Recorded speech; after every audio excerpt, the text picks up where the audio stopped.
আসসালামু আলাইকুম বন্ধুরা, আশা করি আপনারা খুব ভালো আছেন। আপনাদের জন্য একটা নতুন আজকে ভিডিও নিয়ে আসার কথা আপনারা কি শিখতে পারেন। চলুন বন্ধুরা, ভিডিওটা শুরু করা যাক। বিসমিল্লাহির রহমানির রহিম। পিতা মাতার মৃত্যুর পর হযরত মুহাম্মদ সাল্লামকে কে লালন পালন করেন? সঠিক উত্তর হবে বন্ধুরা চাচা আবু তালেব। আদম সন্তান বড় হয় তার সাথে কোন দুটি জিনিসের কথা বলা হয়েছে? সঠিক উত্তর ধন সম্পত্তি, লোভ ও দীর্ঘায়ু কামনা। মহান স্রষ্টার সর্বপ্রথম সৃষ্টি কি? সঠিক উত্তর হবে বন্ধুরা কলম। প্রথম আজান কোথায় দেওয়া হয়েছিল? সঠিক উত্তর হবে মসজিদে নববীতে। আল্লাহর নিকট একমাত্র মনোনীত দিন কোনটি? সঠিক উত্তর হবে ইসলাম। পিঁপড়ের আকারে কাদের হাসর করা হবে? সঠিক উত্তর হবে অহংকারীদের।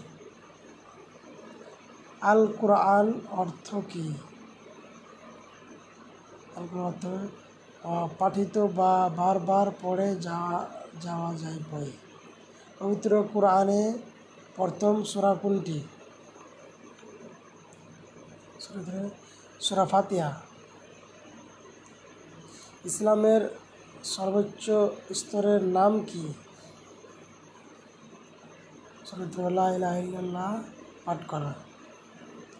ইসলামের সবচেয়ে নিম্ন স্তর কি? রাস্তা থেকে কষ্টদায়ক বস্তু সরিয়ে ফেলা। কুরআনের আয়াত দিয়ে তাবিজ বানিয়ে পড়া কি? নাজায়েজ। সকল নবী রাসূলগণদের ধর্মের নাম কি ছিল? সঠিক উত্তর হবে ইসলাম। 4টি আসমানি কিতাবের নাম কি? কুরআন, জবর, তাওরাত ও ইনজিল। মুহাম্মদ সাল্লামের মৃত্যুর পর ইসলাম কোন দুটি সম্প্রদায়ে বিভক্ত হয়েছিল?